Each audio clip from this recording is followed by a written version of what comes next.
Welcome to today's session of Principles of Business Management. In today's session, we are going to discuss about the concept of planning. At the end of today's session, the students will be able to understand the nature of planning. The students will be able to understand the importance of planning, various types of plans, and various steps involved in the planning process. So let's begin. Nature of planning. Planning is deciding about future. Planning is focusing on the objectives of the organization. So planning is the first and the foremost function of any organization or any project which the company is undertaking. You can change the whole steps of functions, other steps of managerial functions, but you cannot skip or you cannot change the position of planning. It has to be in the number one position. Planning has to be always number one. So basically, every project, every organization, whether it may be a small scale organization, medium or large scale organization, it has to has planning as its first and foremost step in its whole function. So after comes organizing, directing, controlling, and other things. But first step, which it has to be a concrete step, is called as planning. As we can see on the screen, planning is the process of thinking. That planning focuses on objective. It is a primary function. And if we want to define planning, it could be called as the process of thinking about the activities required to achieve a desired goal. It is the first and the foremost activity to achieve desired results, and it involves the creation and maintenance of a plan, such as psychological aspects that require, say, conceptual skills. So, planning is always oriented towards objectives. Planning is always first function. Planning has to be the most flexible thing which we can imagine. Planning has to be flexible, otherwise, planning will fail at a big time. The money or the time and the efforts invested in planning will go waste. So, pervasiveness of planning means that planning is not binded by to a certain people, group of people, or to a department or to an organization. It is a part of everything. Every employee working in the organization is part of the planning. Every employee in the organization has to have a plan, has to be a part of plan and work towards the goal of the plan. Planning helps the organization in achieving efficiency, economy, and accuracy. It also helps in the overall coordination of the various factors or various functions of the company. And it also consists of limiting factors such as it sets a limit on everything. May it be time, may it be money, or say expenses, or the efforts put by any person behind any task. It acts as a limiting force or a limiting factor. No doubt, planning is extremely important because it focuses on future direction. It plans your future. It provides unifying, that is a single decision making framework, which saves a lot of time up for the company. It also helps in identifying for potential opportunities in the market for your business to grow. and it also helps in identifying the various threats that your business might possess. It also helps in providing performance standards. These standards are established in the planning process to which we compare the actual results in the last step of management, that is control. It planning helps your company to be in tune with the environment. It helps, or if the need for planning arises from constant change.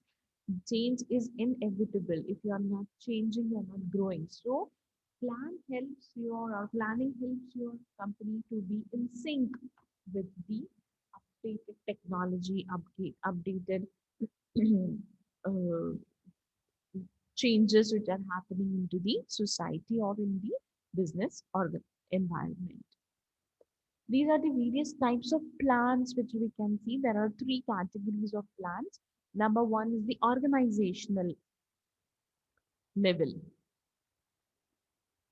Organizational level planning consists of three things. Number one could be the corporate planning, which is done by the top level management, and it is defined as a systematic and comprehensive process of planning which taking into account of the resources and capability of the organization and obviously the environment within which it operates.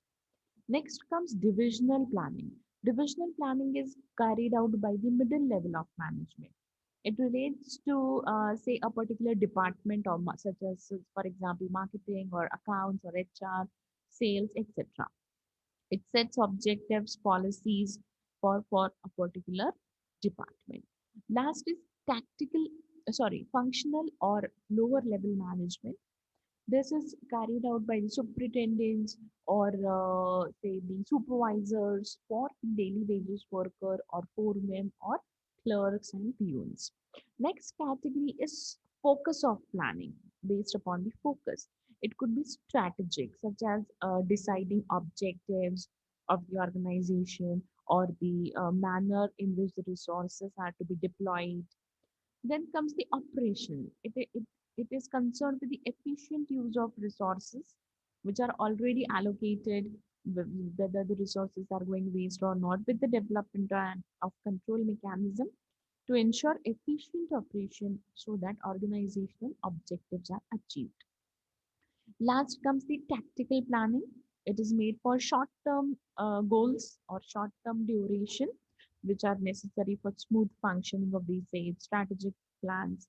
And the tactical planning, in tactical planning, we make tactical plans who are made to handle sudden fall in demand or say uh, discount discounts or festivals or such conditions which can arise anytime.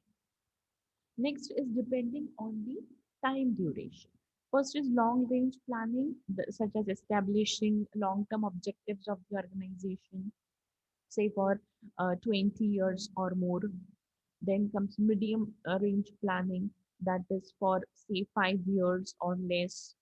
That is, it may relate to new products in the market or publicity of the product or to increase the ROI, that is return on investment for existing products. And last comes the short range planning. It could be limited up to a period of 1 year or less. And definitely, as the name suggests, short range planning gives out short term goals and they are concerned with the current or near future of the operations of the enterprise. So basically, plans could be divided in three categories. First, depending upon the organizational level. Second, could be depending on the focus. And third, on the time period. Last comes the planning process. As you can see on the screen, the step one in planning process is setting up of objectives of the planning process. What you have to achieve through this plan. Number two, developing premises, that is generating resources or information from internal as well as outside of the organization. That is internal and external parts of the organization, collecting all the necessary data required to carry out or execute this plan. Then evaluating and selecting the alternatives, that is whatever options are uh, options you are come up with for this planning process, they need to be studied in detail, that is evaluated, and then you have to formulate derivative plans. That is, if certain plan is not successful, what could be the secondary plan? What is the provision if there is a huge loss or any changes in the government policy or a huge change in the market, downfall in the market, then you need to be ready with secondary plans. So you have to formulate that as well. Next steps comes the securing cooperation and participation.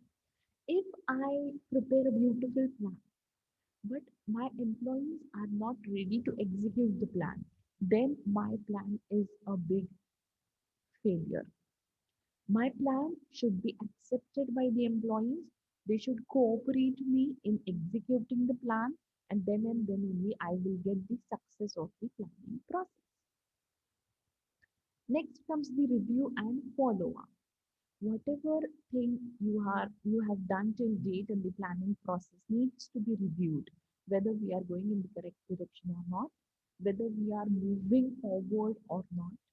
This needs to be reviewed, and if there are changes, if any, are executed and follow up is taken. So all these things need to be revised, reviewed, and re-evaluated from time to time. So this is how a planning process is carried out. Thank you.